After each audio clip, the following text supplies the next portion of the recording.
हरे कृष्णा। आप सब भक्तों का स्वागत है for the last part of this chapter 3।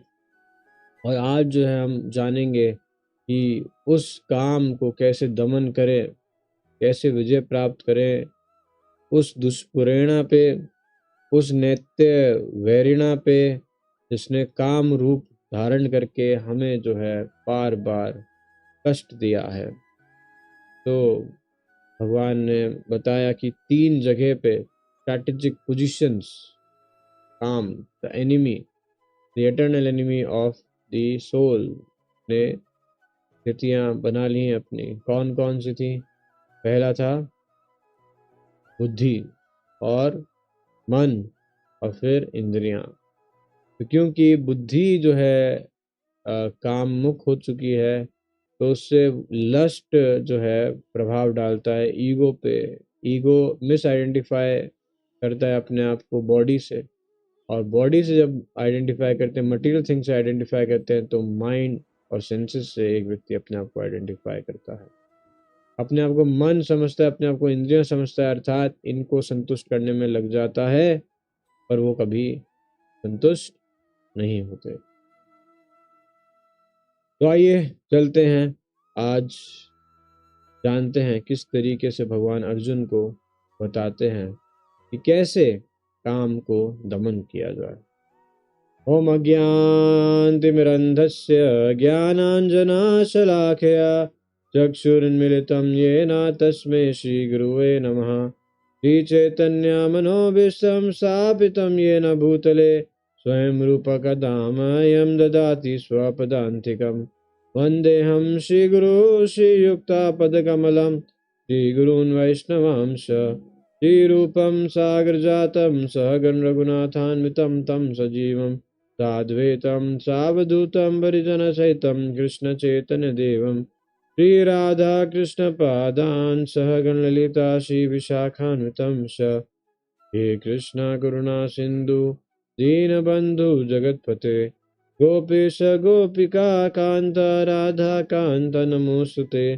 तप्तकाञ्चन गौराङ्गी Radhe Vrindavaneshwari वृषभानुसुते देवी प्रणमामि हरिप्रिये। वाञ्छाकल्पतरुभ्यश्च कृपा सिन्धुवैव च पतितानां पावनेभ्यो वैष्णवेभ्यो नमो नमः। नमो विष्णुपदाय कृष्णापृष्ठाय भूतले श्रीमते भक्तिवेदान्त स्वामिनिति नामिने।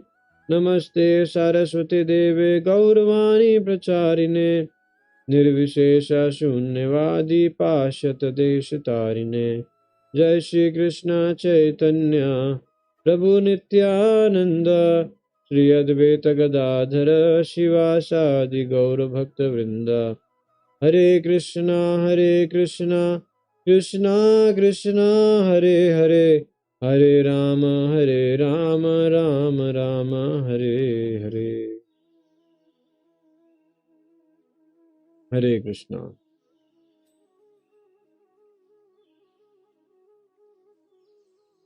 ओम नमो भगवते वासुदेवाय। ओम नमो भगवते वासुदेवाय। ओम नमो भगवते वासुदेवाय।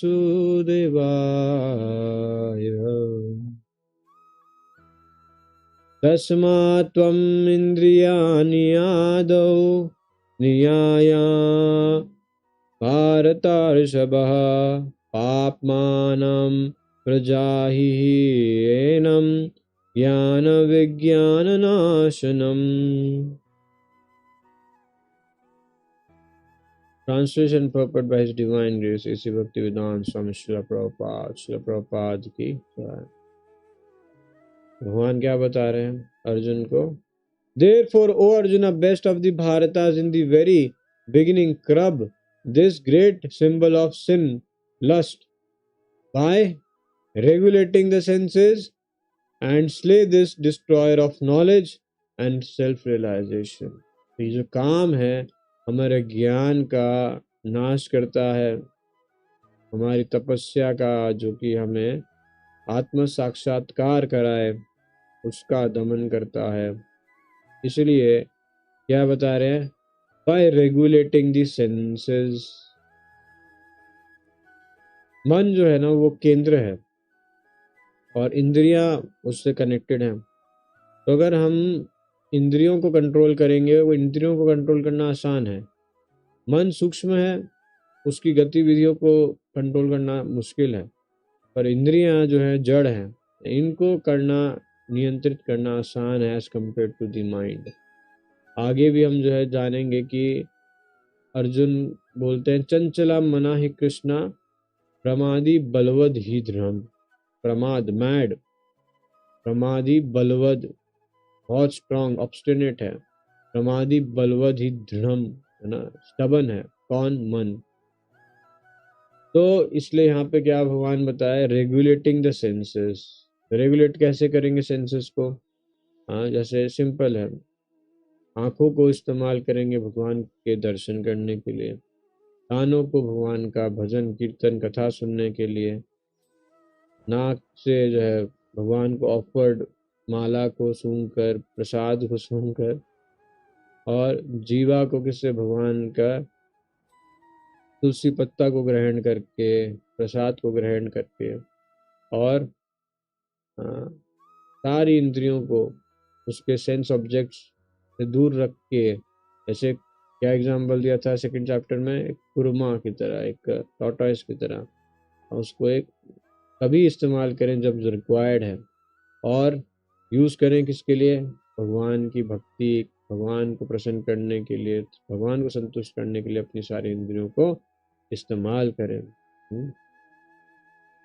The Lord advised Arjuna to regulate the senses from the very beginning so that he could curb the greatest sinful enemy, lust, which destroys the urge for self-realization and specific knowledge of the self. तो जैसे वर्ण आश्रम में भी सबसे पहले जो है एक विद्यार्थी जीवन होता है, ब्रह्मचारी जीवन होता है ना। तो उसमें क्या शिक्षित करा जाता है उसको, कि वो जो है क्या करे। हाँ, उसको ज्ञान तो मिलता ही है, कई सारी कलाएं सिखाई जाती हैं, पर मेनली ब्रह्मचार्य जीवन क्या है, regulation of the senses and the mind. तो सबसे पहला कार्य जो एक विद्यार्थी का होता है कि वो अपनी मन और इंद्रियों को संयमित करे। संयमित करने का अर्थ क्या है, कि जैसा शास्त्र में गुरु साधु शास्त्र के आधार पे जीवन जीना, जैसे बताया जा रहा है वैसे पालन करना, रात को समय पे सोना, सुबह जल्दी उठना, ठंडे पानी से स्नान करके तैयार होके मंगल आरती के लिए आना, भगवान का दर्शन करना, गुरु का गुणगान गाना, और नियमित जो है जप करना, और इस तरीके से जो है, और क्या करते हैं हम, भागवत श्रवण करते हैं, शास्त्र अध्ययन करते हैं, और भगवान को भोग लगा हुआ प्रसाद ही केवल पाते हैं। हाँ, सात्विक है ना, और प्रसाद है तो वो तो एक्चुअली 3 गुणों से परे है। तो सात्विक अर्थात कि मिर्च मसाला नहीं होता, सिंपल होता है। और उसके बाद जो है गुरु की सेवा जैसे बताई गई है गुरु ने, वो सेवा करना है ना। अलग अलग सेवाओं में लगाते हैं गुरु। हाँ, श्री विग्रहारा धन नित्य नाना, श्रृंगार तन मन दिरमार्जना दो। भगवान की अर्च विग्रह की सेवा में लगाते हैं, मंदिर की साफ सफाई करने में लगाते हैं, हम भगवान की भक्ति का प्रचार करने के लिए लगाते हैं, श्रवणम कीर्तनम कराने में, विष्णु स्मरणम पाद सेवनम, पाद सेवन मतलब मंदिर मार्जना दो। हाँ, पाद सेवनम अर्चनम, भगवान के अर्च विग्रह की सेवा करना, अर्चना करना, वंदनम। हाँ, इस तरीके से विभिन्न प्रकार की सेवाओं में लगते हैं, और इस तरीके से अपनी इंद्रियों को संयमित करने का अभ्यास करते हैं। और वो कैसे कब शुरू होता है ये ब्रह्मचार्य जीवन? 5 साल की उम्र से ही, कौमारम आचरेत प्राज्ञो, है ना। कौमार अवस्था 5 साल की अवस्था से, है ना। 5 साल की उम्र से ही जो है हमें अपने आप को ट्रेनिंग देना चाहिए, बच्चों को ट्रेनिंग देना चाहिए, प्राप्त होना चाहिए चीज़, जिससे वो जो है एक अच्छे सिटीजन बन सके सोसाइटी में, well developed spiritually materially in all fields. हाँ, इवन भगवान कृष्ण खुद जो है अपने आचरण से इस चीज़ को स्थापित करते हैं। तो खुद जो है गुरु एक्सेप्ट करे। संदीप्ति मुनि गुरुकुल में गए और भगवान श्री राम भी जो है वो भी एक्सेप्ट करे गुरु को, फॉलो करे उनको। चैतन्य महाप्रभु भी। तो भगवान खुद अपने आचरण से ये स्थापित करते हैं कि हमें जो है इन चीज़ों का अभ्यास करना अनिवार्य है, तो ही हम जो है एक अच्छे मनुष्य बन पाएंगे, एक अच्छा जीवन जी पाएंगे। और इसके अभ्यास से क्या होता है, बहुत लाभ मिलता है। इसके अभ्यास से व्यक्ति के अंदर कई सारे सद्गुण डेवलप होते हैं। गीता में तो भगवान बताते हैं कि भक्ति करने से, इस तरीके से अभ्यास करने से जो भौतिकवादियों में कितने भी गुण हों पर वो गुण का कोई लाभ नहीं। और जो व्यक्ति ऐसे भक्ति करके सद्गुणों को डेवलप करता है, वो गुण किसके हैं? दैवी गुण हैं। तो इस तरीके से अभ्यास करने से दैवी गुण भी आते हैं और स्ट्रॉन्ग बॉडी होता है, माइंड कंट्रोल्ड रहता है और इंटेलिजेंस शार्प होती है, बॉडी में लस्टर, विगर, स्ट्रेंथ, ये सब जो है डेवलप होता है। तो ओवरऑल फिजिकल, मेंटल, स्पिरिचुअल हर लेवल पे डेवलपमेंट होता है अगर हम जो ब्रह्मचार्य का पालन करते हैं और जो है गुरु के निर्देश के अकॉर्डिंग अपना जीवन व्यापन करते हैं स्टार्टिंग से ही। तो उससे क्या होगा, हम इस काम इससे बचेंगे। ज्ञान refers to knowledge of self as distinguished from non-self, or in other words, knowledge that the spirit soul is not the body. Vijnana refers to specific knowledge of the spirit soul's constitutional position and his relationship to supreme soul. तो यहाँ पे जो है self realization और knowledge के बारे में बता रहे हैं। द नॉलेज क्या है? डिस्टिंग्विश फ्रॉम नॉन सेल्फ, और in the word knowledge of the spirit soul, आत्म ज्ञान के बारे में। और विज्ञान क्या होता है? विज्ञान और ज्ञान, ज्ञान हो गया शास्त्रिक नॉलेज, जैसे यहाँ पे बता रहे हैं आत्मज्ञान के बारे में, स्वयं के बारे में। और विज्ञान क्या हो गया? Specific knowledge of spirit souls constitutional position and his relation to the supreme soul. Practical knowledge, ज्ञान, applied knowledge. It is explained thus in Srimad Bhagavatam 2.9.31. Jnanam param guyam me yad vijnana samanvitam tarahasyam tadangam cha grahana gaditam maya. The knowledge of the self and the supreme self is very confidential and mysterious, but such knowledge and specific relation can be understood if explained with their various aspects by the Lord himself. Confidential है आत्मज्ञान और परमात्मा का ज्ञान जो है, but such knowledge specific relation can be understood if they are explained by Lord. So Bhagavad Gita gives us that general and specific knowledge of the self. The living entities are part and parcel of the Lord, and therefore they are simply meant to serve the Lord. This consciousness is called Krishna consciousness. So from the very beginning of life, one has to learn this Krishna consciousness, and thereby one may become fully Krishna conscious and act accordingly. तो बचपन से ही जो है हमें Krishna consciousness का जो है अभ्यास करना चाहिए. प्रहलाद महाराज जो है अपने कुल में अपने गुरुकुल में जो है सभी साथी विद्यार्थियों को पाठ सिखाते थे. क्या? कि हरि भक्ति करना है ना, हरि के गुण गाने हैं, भगवान की भक्ति करो. तो षंड और अमर को जो है हिरण्यकशिपु ने लगाया था कि इसको देखो, ये कौन इसको जो है भक्ति के पाठ सिखा रहा है. हाँ, ध्यान रखो, कोई विष्णु तो नहीं आ रहा, विष्णु के दूत तो नहीं आ रहे, कौन इसको जो है, ये सब मेरा दुश्मन है विष्णु, है ना. पर प्रहलाद महाराज जो थे वो तो शुद्ध भक्त, और वो जो है अपने सारे साथियों को भगवान की भक्ति के बारे में बताते सिखाते. वही बताते कौमारम आचरित प्राज्ञो, है ना, कि बचपन से ही, कुमार अवस्था से ही हमें भक्ति करनी चाहिए। पर बड़े दुर्भाग्य की बात है, आज के समय में कलयुग में जो है, आजकल के so call advance society, materialistic people, parents, उनको क्या लगता है कि हमारा बेटा अगर भक्ति करने लग गया छोटी उम्र से ही, तो फिर ये तो सन्यासी बाबा बन जाएगा, तो हमारा कौन देखेगा। तो अपने ही स्वार्थ के चक्कर में अपने ही बच्चे का भविष्य मिट्टी में मिला देते हैं। मिट्टी में मिलाने का अर्थ क्या है कि वो जो है जन्म मृत्यु जरा व्याधि में फंसा रह जाता है, जैसे वो फंसे हुए हैं। वो नहीं चाहते कि हमारा बेटा भक्त बने और जो है भगवत धाम जाए, हमें भी ले जाए।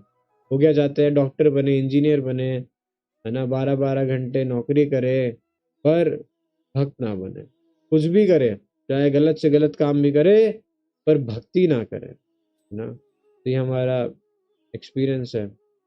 बहुत कम लोग चाहते हैं कि उनके बच्चे जो है बचपन से ही भक्ति करें, और जो कराते भी हैं तो वो भी कहीं ना कहीं आसक्त होते कि नहीं नहीं, थोड़ा बहुत भक्ति करे, पढ़ाई करे, अच्छा आदमी बने, पर बाबा ना बने, ब्रह्मचारी ना बने। क्यों?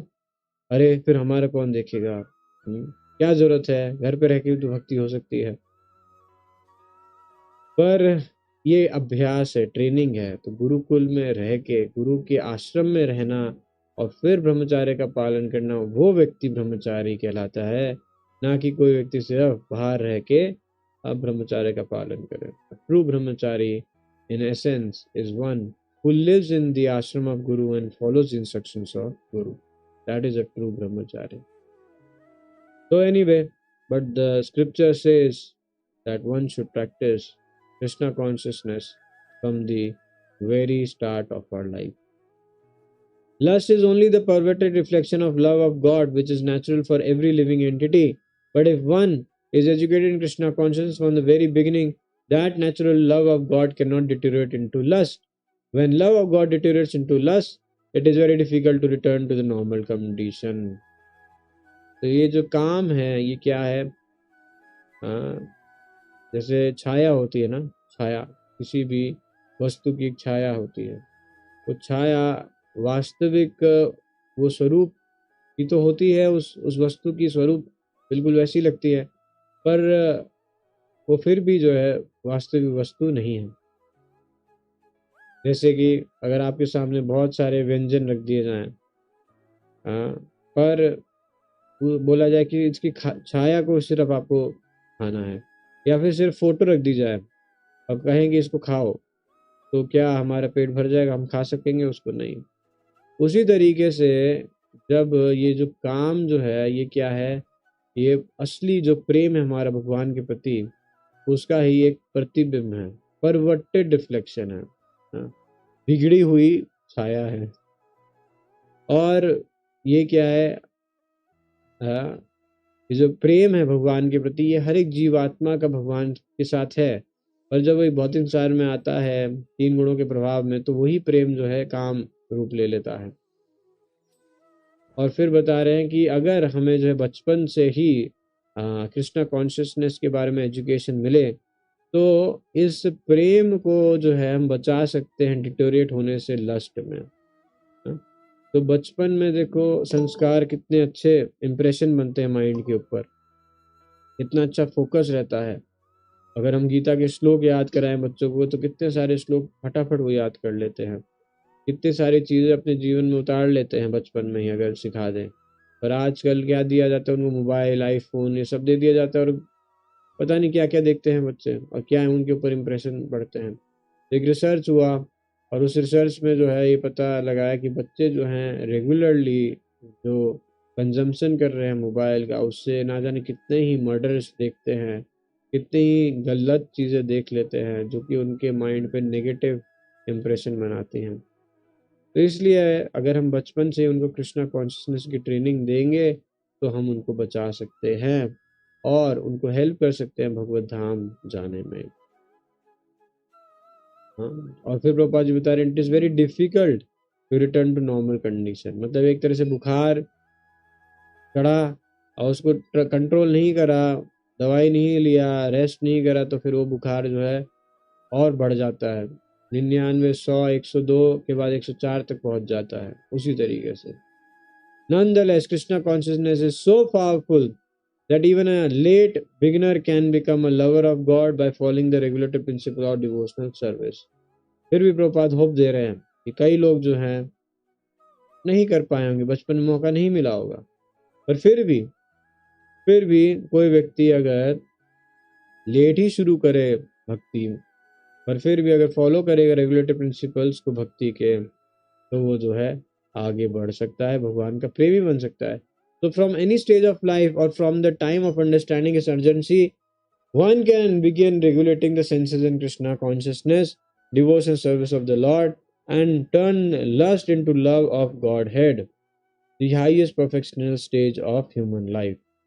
तो अगर हम समय रहते ही भक्ति के नियमों को पालन करना शुरू कर दें, तो जो है हम अपनी इंद्रियों को भक्ति में लगा के, भगवान की प्रेममय सेवा में लगा के, इसी लस्ट को, काम को जो है भगवान के प्रेम में विकसित कर सकते हैं। इसका क्या एग्जाम्पल है? क्या ऐसा हुआ है या बस ऐसे ही लिख दिया प्रभुपाद जी ने? नहीं, ये प्रैक्टिकल प्रभुपाद जी करके दिखाया।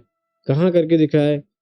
हाँ, अमेरिका जब प्रभुपाद गए, बाउरी स्ट्रीट पे सारे हिप्पीज सब चारों नियम तोड़ते थे, मांसाहार करते थे, इलिसिट सेक्स करते थे, पराई स्त्री गमन और अल्कोहल, ड्रग्स, हर तरीके का नशा करते थे वो लोग, गैम्बलिंग करते थे, जुआ की सट्टा खेलते थे, हर तरीके से डिग्रेडेड, हाईली डिग्रेडेड लोग थे वो।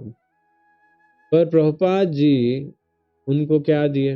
हरि नाम, हरे कृष्णा कृष्णा कृष्णा हरे हरे, हरे राम राम राम हरे हरे। और भगवद गीता, इस भगवद गीता का ज्ञान जो भी हम चर्चा कर रहे हैं, आत्मज्ञान के बारे में बताएं, भगवान कृष्ण के बारे में बताएं, भगवान कृष्ण के धाम के बारे में बताएं, भगवान की लीलाओं के बारे में बताएं, और तू स्वादिष्ट भगवान को भोग लगा हुआ प्रसाद जो है वो खिलाए, गुलाब जामुन है ना, उसको क्या बोलते हैं, इस्कॉन बुलेट्स, वो खिलाए, और उनको जो है बिल्कुल गंदे, बिल्कुल स्थिति से निकाल के उनको स्वच्छ बना दिए। इस तरीके से शिला प्रभुपाद जी कृपा से, हरिनाम की कृपा से, भगवान की कृपा से वो हिप्पीज जो है हैप्पीज बन गए। चाहे वो किसी भी स्थिति पे थे अपने जीवन के, पर वो जो है क्या कर पाए, अपनी इंद्रियों को संयमित करने लगे, इंद्रियों को संयमित करके भगवान की सेवा में लगते लगते लगते शुद्ध होते गए। और उनमें से कई जो हैं हिप्पीज आज जो है इस्कॉन में बहुत उच्च पद पे वैष्णव, कई सारे लोगों को गाइड कर रहे हैं, प्रोजेक्ट्स को लीड कर रहे हैं, और बहुत महान कार्य कर रहे हैं, लोगों को भक्त बना रहे हैं। और प्रभुपाद जी के लिए उनका आगाढ़ प्रेम है, ग्रेटफुलनेस है, ग्रैटिट्यूड है कि उनने किस निम्न स्थिति से निकाल के उनको किस उच्च पद का मोती हीरा बना दिया। तो ये है भक्ति की शक्ति, प्रैक्टिकल एप्लीकेशन जो प्रभुपाद जी लिख रहे हैं, घर खुद करके दिखा। इंद्रियायानि परानि आहुर इंद्रिये भया प्रमा परम मनः मनसास्तु पर बुद्धिर यो बुद्धे परतस्तु सह। तो इसलिए जो है हमें विश्वास रखना चाहिए कि भक्ति अगर उन लोगों पे इतनी कारगर रही, तो अगर हम भी अगर गीता और जो प्रभुपाद जी ने जो नियम दिए हम उनको फॉलो करेंगे, तो हम भी एक ना एक दिन शुद्ध हो जाएंगे। The working senses are superior to dull matter. Mind is higher than the senses. Intelligence is still higher than the mind.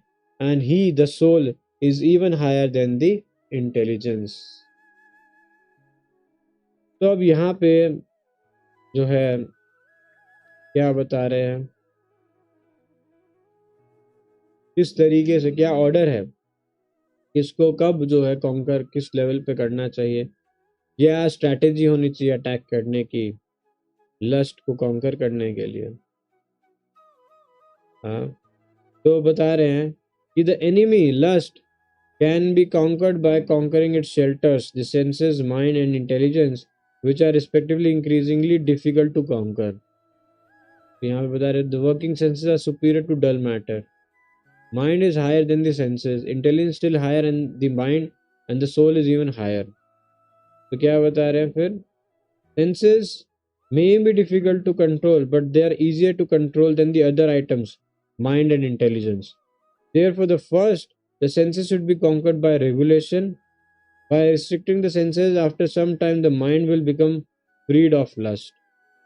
तो पहले सब जो बताया था पिछले श्लोक में मैंने कि पहले जो है इंद्रियों को संयमित करना आसान है, मन सूक्ष्म है, उससे ज्यादा सूक्ष्म बुद्धि है, और उससे भी ज्यादा सूक्ष्म क्या है? आत्मा। वही जो है भगवान बता रहे हैं यहाँ पे। तो one should not try to conquer over the mind and intelligence first because they are more powerful than the senses. तो मन और बुद्धि ज्यादा शक्तिशाली है इंद्रियों से, तो पहले किसको करना है फोकस? सबसे पहले इंद्रियों को।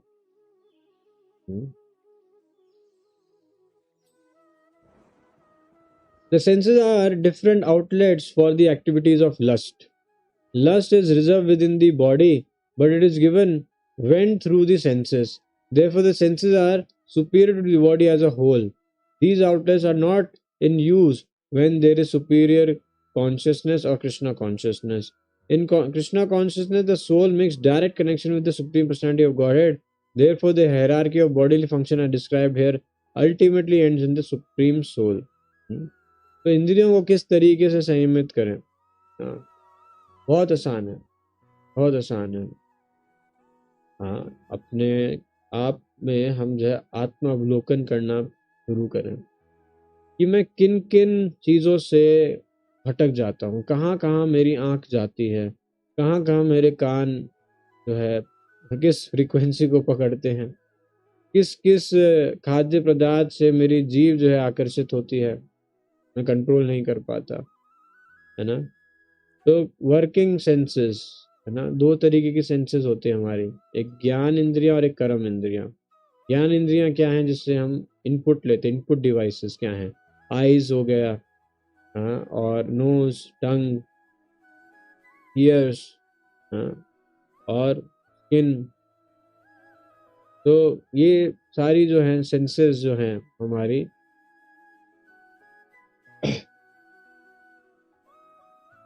जो है क्या है? इनपुट सेंसेस है। और वर्किंग सेंसेस क्या है? हैंड्स, लेग्स, और हमारे जठरेंद्रिया, और जो है एनल। तो generative organs and the anal and the tongue, ये सब जो है हमारे क्या है? वर्किंग सेंसेस हैं। तो इन दोनों को जो है सेंसेस को हमें इंगेज करना होगा भगवान की सेवा में, है ना। तो जैसे अमरीश महाराज का एग्जाम्पल आता है कि अमरीश महाराज जो है अपने पैरों को इस्तेमाल करते थे मंदिर जाने के लिए, हाथ इस्तेमाल करते थे भगवान की सेवा, मंदिर को साफ करने के लिए, है ना, और आँखों से भगवान का दर्शन करते थे, कानों से कथा सुनते थे, नाक से जो है भगवान के तुलसी को, चंदन को सूंघते थे, और जीवा से जो है भगवान का गुणगान करते थे, या फिर जप करते थे भगवान के नामों का, या फिर प्रसाद पाते ग्रहण करते थे, है ना। तो इस तरीके से सारी इंद्रियों को अमरीश महाराज भगवान की सेवा में इस्तेमाल करते थे। तो उसी तरीके से हमें अपनी इंद्रियों को संयमित करने का अभ्यास करना है। इसके जो भी सेंस ऑब्जेक्ट्स हैं उनको कृष्णा कॉन्शियस से रिप्लेस कर देना है, कृष्णा कॉन्शियस एक्टिविटी से रिप्लेस कर लेना है। The bodily action means the function of the senses, and stopping the senses means stopping all bodily action. But since the mind is active, then even though the body may be silent and at rest, the mind will act as it does during dreaming. But above the mind is the determination of the intelligence, and above the intelligence is the soul proper. If therefore the soul is directly engaged with the Supreme, naturally all other subordinates, namely the intelligence, mind, and senses, will automatically engage. In the Katha Upanishad, there is a similar passage in which it is said that the object of sense gratification are superior to the senses and the mind is superior to the sense objects. If therefore the mind is directly engaged in service of the Lord constantly, then there is no chance that the senses will become engaged in other ways. This mental attitude has already been explained. Param Drishtva Nivartate. If the mind is engaged in the transcendental service of the Lord, there is no chance of its being engaged in other lower propensities. In the Katha Upanishad, the soul has been described as Mahan, the great. Therefore, the soul is all above, namely the senses, sense object, the senses, the mind, and the intelligence. Therefore, directly understanding the constitutional position of the soul is the solution of the whole problem. With intelligence, one has to seek out the constitutional position of the soul and then engage the mind always in Krishna consciousness. That solves the whole problem. A neophyte spiritualist is generally advised to keep aloof from objects of the senses, but aside from that, one has to strengthen the mind by the use of intelligence. If by intelligence one engages one's mind in Krishna consciousness by complete surrender unto the Supreme Personality of Godhead, then automatically the mind becomes stronger. And even though the senses are very strong, like serpents, they will be no if more effective than serpents with broken fangs. But even though the soul is the master of intelligence and mind, and the senses also, still, unless it is strengthened by association with Krishna in Krishna consciousness, there is every chance of falling down to the agitated mind. फिर प्रभुपाद जी क्या बता रहे हैं कि senses को हमने जैसे नियमित करा, रेगुलेट करा, फिर इंटेलिजेंस को और फिर माइंड को जो है हम उसको कृष्णा कॉन्शियसनेस में लगाएं. तो इंटेलिजेंस को कैसे कृष्णा कॉन्शियसनेस में लगा रहे हैं? शास्त्र अध्ययन करके. माइंड को कैसे लगा रहे हैं? भगवान के बारे में कथा करके, सुन के, उनके बारे में स्मरण करके, और श्रवण करेंगे तो कीर्तन करेंगे, कीर्तन करेंगे तो क्या है, विष्णु स्मरण होगा. और जप करके, जब हम जप करते तो माइंड भागता है इधर से उधर, उसको बार बार खींच के लेके आना. जैसे कपड़े धोते हैं वॉशिंग मशीन में, तो आपने सर्फ डाला, मशीन चला दिया, पूरा झाग बना दिया और कपड़े भी रेडी हैं, पर मशीन चला दिया पर कपड़े नहीं डाले, तो फिर क्या धुलेंगे, साफ होंगे? नहीं होंगे. तो क्या करना पड़ेगा? कपड़ों को जो है वॉशिंग मशीन के अंदर डालना पड़ेगा. इसका अर्थ क्या हुआ कि जप कर रहे हैं पर मन को भी खींच के बिठा के मन को सुनाना है जप को. इस तरीके से जो है मन को क्या कर सकते हैं और स्ट्रांग बना सकते हैं. इंटेलिजेंस को स्ट्रांग बनाते शास्त्र पढ़ के. तो इंद्रियों को यहाँ पे क्या बताया? Broken fangs, serpents with broken fangs, है ना. तो हाँ, इंद्रियां जो हैं सर्पेंट्स की तरह से उनको कंपेयर करा गया है, पर अगर हम इन चीज़ों को स्ट्रांग कर लेंगे तो फिर इंद्रियां जो है सर्पेंट्स की तरह हैं, पर they will be like broken fangs. तो इसलिए हमें कृष्णा कॉन्शियस में सबसे इम्पोर्टेंट क्या है? A for association, B for books, C for chanting, D for diet, है ना. तो भक्तों के संग में हम भक्ति करें, आए, बेस फैसिलिटी अवेलेबल है, मंदिर में इतने सारे भक्त, इतने सारे प्रोग्राम्स हैं, उनमें जुड़ें, कथा श्रवण करें, प्रैक्टिस करें कृष्णा कॉन्शियसनेस का भक्तों के संग में, और फिर धीरे धीरे इंद्रियां संयमित होंगी, मन संयमित होगा, बुद्धि जो है स्ट्रांग होगी, और इस तरीके से हम जो है आत्मा को संतुष्ट कर पाएंगे. एवं बुद्धे परम बुद्ध्वा संस्थाभ्यात्मना आत्मना जाहि शत्रु महाबाहो काम रूपा दुरासदम. कैसे मन को कैसे स्टडी करें? तो बहुत अच्छा बता रहे हैं. क्या? Thus knowing oneself to be transcendental to the material senses, mind, intelligence, O mighty armed Arjuna, one should steady the mind by deliberate spiritual intelligence, and thus by spiritual strength conquer this insatiable enemy known as lust. तो deliberate spiritual intelligence, इससे जो है क्या करें? मन को स्थिर करें. फिर क्या होगा? स्पिरिचुअल स्ट्रेंथ आएगा. तो स्पिरिचुअल स्ट्रेंथ से क्या करेंगे? हम काम को कॉन्कर कर सकेंगे. This third chapter of Bhagavad Gita is conclusively directive to Krishna consciousness by knowing oneself eternal servitor of the Supreme Personality of Godhead without considering impersonal voidness the ultimate end. In the material existence of life, one is certainly influenced by propensities for lust and desire for dominating the resources of material nature. तो यहाँ पे बता रहे हैं कि गीता का ये जो अध्याय है किस तरफ निर्देश देता है, क्या है, आप कृष्णा कॉन्शियस हो, ना कि क्या वॉइडनेस में लगो। और मटेरियल एग्जिस्टेंस जो है वो क्या करती है, इन्फ्लुएंस करती है हमको लस्ट और desire for dominating the resource of material nature के लिए। Desire for overlording and for sense gratification is the greatest enemy of the conditioned soul.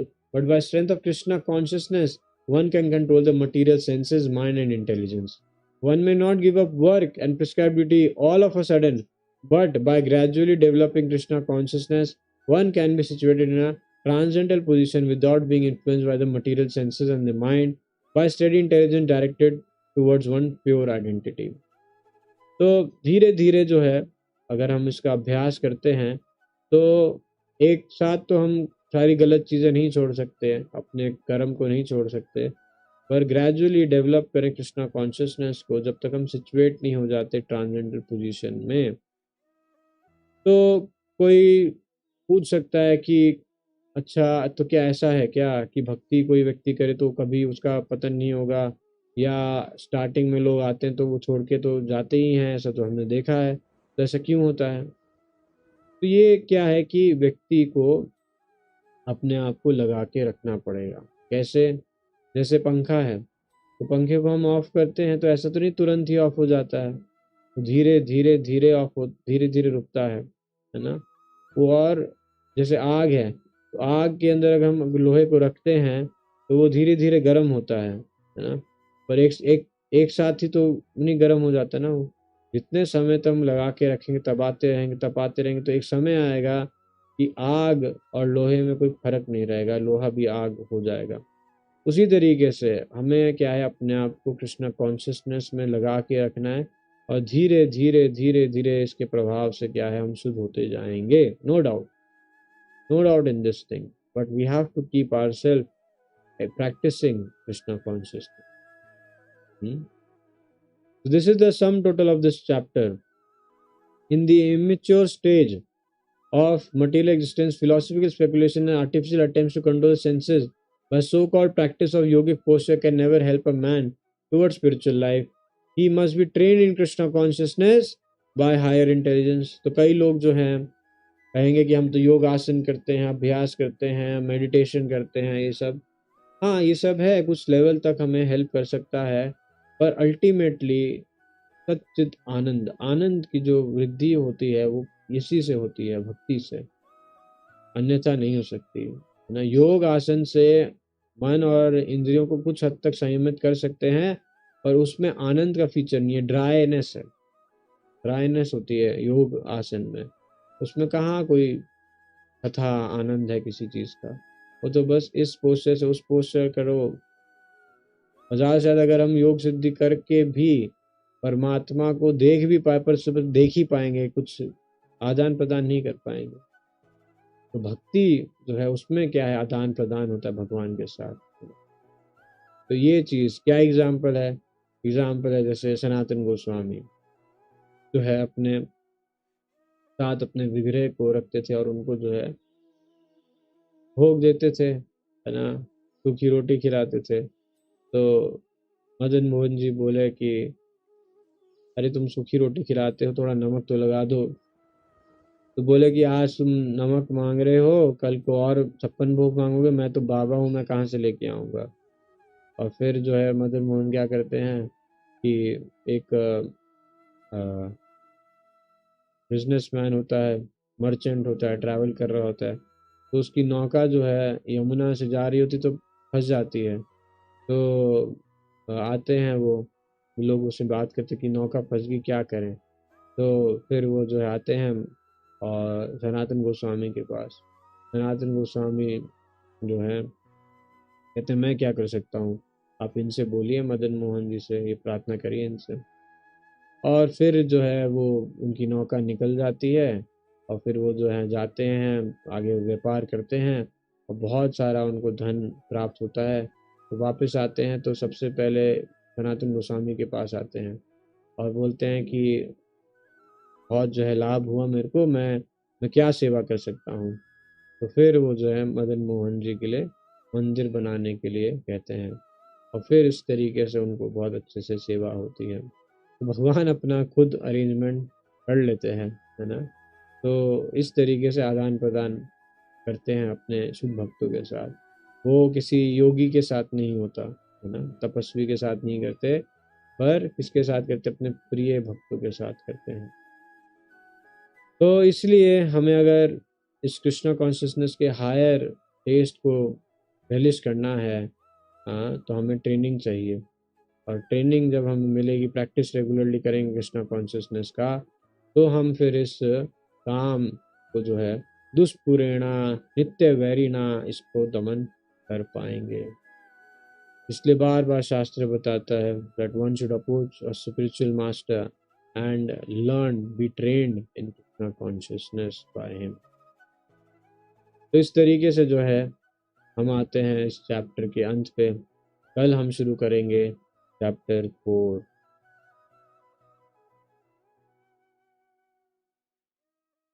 So, thus end the Bhakti Vedanta purpose to the third chapter of the Srimad Bhagavad Gita in the matter of Karam Yoga, or the discharge of one's prescribed duty in Krishna consciousness। तो अभी हम जो है इस chapter का एक बार recap करते हैं और थोड़ा समझते हैं कि हम कहाँ से कहाँ पहुँच गए हैं, अब आगे क्या होगा के बाद।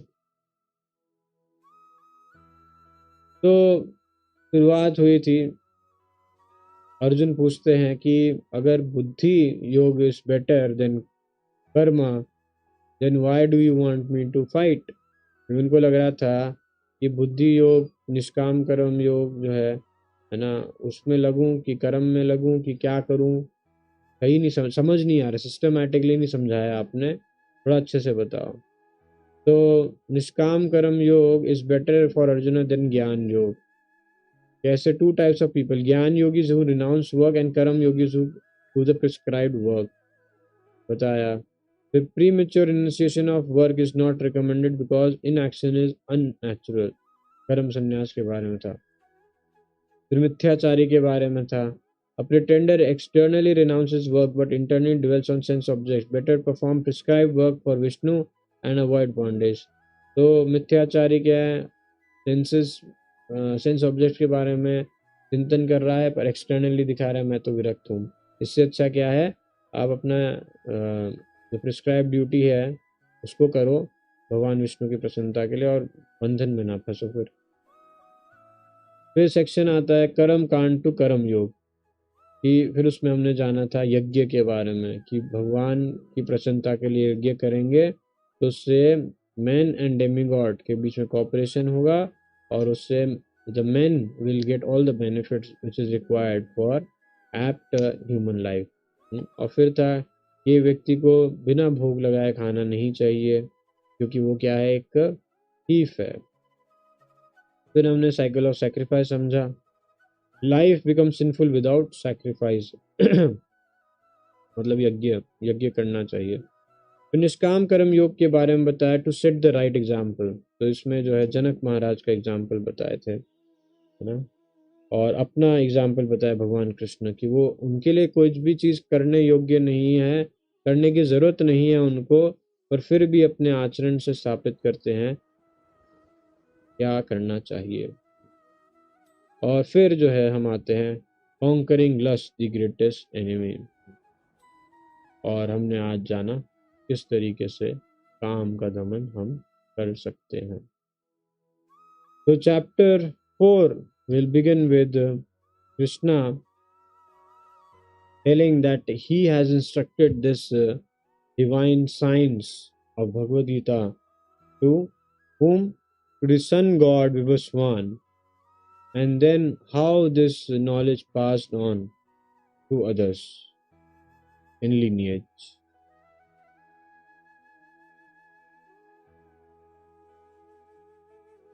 तो भगवान जो अगले चैप्टर में बताएंगे कि कैसे दिव्य ज्ञान जो है काम बंधन से जो है बचाता है। तो इस तरीके से अगले चैप्टर में भगवान आगे बताते हैं कि काम को कंट्रोल करने से, कॉन्कर करने से कैसे प्रोटेक्शन होता है, किसको लाभ मिला और इत्यादि। ओके। और फिर निष्काम कर्म योग के बारे में, ब्यूटीफुल डिटैच वर्क के बारे में बताएंगे जिससे हम ज्ञान प्राप्त कर सकते हैं। निष्काम कर्म योग का क्या गोल है? ज्ञान। तो कल हम जो है इसके बारे में और डिटेल में चर्चा करेंगे। तो आप सब भक्तों का धन्यवाद, और कल जुड़ते हैं और फिर से जो है भगवद गीता के इस जर्नी में आगे बढ़ते हैं। जय गुरु शिला प्रभुपाद की जय। हरे कृष्णा।